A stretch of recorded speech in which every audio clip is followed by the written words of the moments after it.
Student, welcome back. In the last video we have discussed about the second poem, the Laburnum Top. We have discussed its passage. Today we'll talk about the question answer of the main important question answer of this poem. The first question is, what do you notice about the beginning and end of the poem? कि इस poem को जब हमने पढ़ा था इसकी शुरुआत में और अंत में क्या चीज़ हमने नोटिस की थी. आंसर है the beginning and and of the poem present the same scene. कि बिगिनिंग में, शुरुआत में और एंड में इसका एक ही जैसा सीन था, एक ही जैसे दृश्य था पोएम के. The labrum top is all still and silent and still. कि जो लेब्रम का टॉप पेड़ था, अमलतास का जो पेड़ था वह बिल्कुल खामोश था और निश्चल, बिना हिल डुल वाला था. स्टिल होता है जो हिल ना रहा हो, बिल्कुल वहाँ खामोशी थी और वह हिल नहीं रहा था. There is no movement in the tree. पेड़ में किसी भी तरह की कोई हलचल नहीं थी. सेकंड क्वेश्चन है, what the show that it is the autumn season in the poem the laburnum top. Laburnum top poem में हम कैसे बता सकते हैं कि यह पतझड़ का मौसम है, ऑटम सीजन है. A few of the laburnum leaves have turn yellow. कि उस पेड़ की जो पत्ते हैं वो पीले हो चुके हैं. The seed in its flower have fallen to the ground. और जो उसके फूलों के अंदर बीज थे वो भी नीचे गिर चुके हैं, ग्राउंड ज़मीन पर गिर चुके हैं. This show that it is the autumn season. तो ये सभी जो हैं पत्तों का पीला हो जाना और बीजों का नीचे गिर जाना, तो इससे हम बता सकते हैं कि इससे क्या है, ऑटम का सीजन है, पतझड़ का मौसम था. What is the bird movement compare to.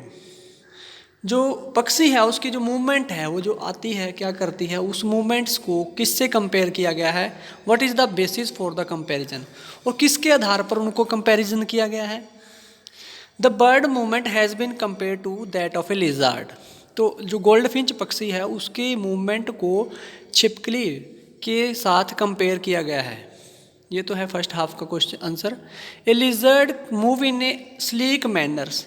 जैसे कि छिपकली स्लीक होता है बिल्कुल सफाई से, चुपके से, सफाई साफ ढंग से. कि जिस तरह से एक छिपकली बिल्कुल सफाई से अपना काम करती है. It's movement is alert and abrupt. तो वह धीरे से आकर अपने शिकारी के पास बैठ जाती है और एकदम से झपट के उसको पकड़ लेती है. तो इसी तरह से the bird movement has been shown to be exactly the same. तो वो जो लेबन टॉप के ऊपर जो गोल्ड फिंच आकर बैठती है वह भी इसी तरह से आकर छिपकली की तरह आकर चारों तरफ देखकर एब्रप्टली, एकदम से अचानक अपने जो बच्चों के पास चली जाती है और फिर वहाँ से आकर निकलती है. तो जैसे छिपकली करती है सेम उसी तरह से वो भी करती है. तो इसलिए उसको छिपकली के साथ कंपेयर किया गया है. What is the engine evoked by, what is the image evoked by the engine. Engine के द्वारा कौन सी जो छवि है वो चित्रित की गई है, वो इमेज बनाई गई है. The engine is a source of energy to run a machine. तो इंजन जो होता है मशीन को चलाने के लिए एक एनर्जी का, ऊर्जा का स्रोत होता है. The gold Finch is also a source of energy for her family. तो जो गोल्ड फिंच चिड़िया है वह भी अपने परिवार के लिए इंजन है. She feed her young one to the fill. तो वह अपने आती है तो अपने बच्चों को जो भोजन कराती है, टू द फिल का मतलब है कि भरपेट भोजन कराती है. Next question is, what is the image evoked by the engine.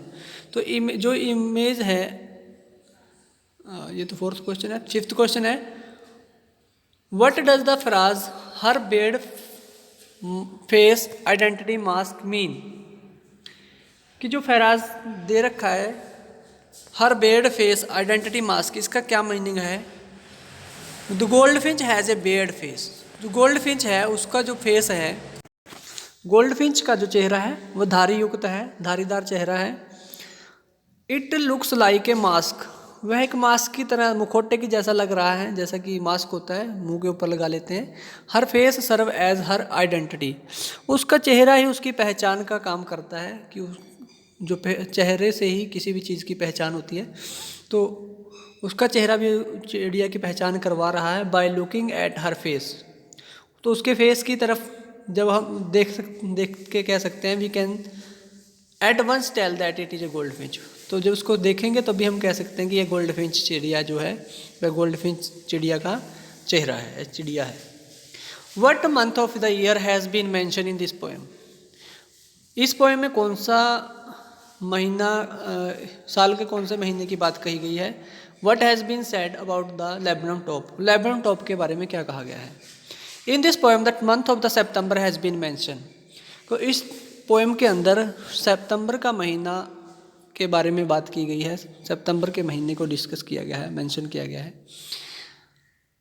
The laburnum top is still and still till the goldfinch come and land at the end of A branch.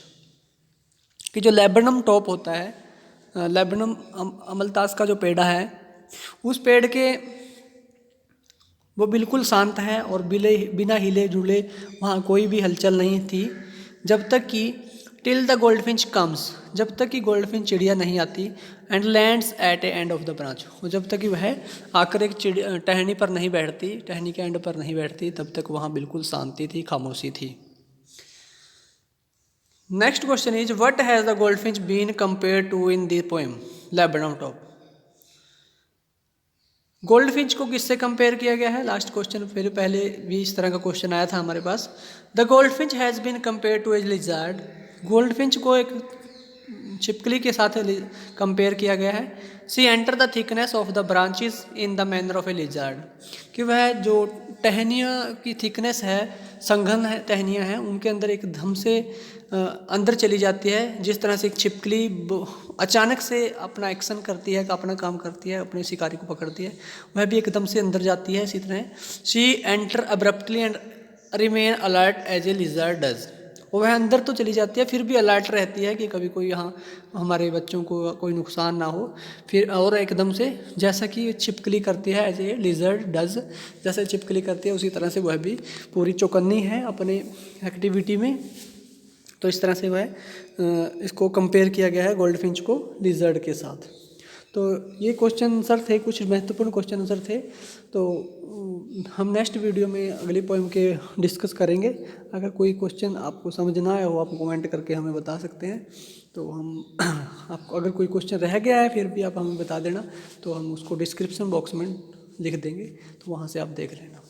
ठीक है, हैव ए गुड डे।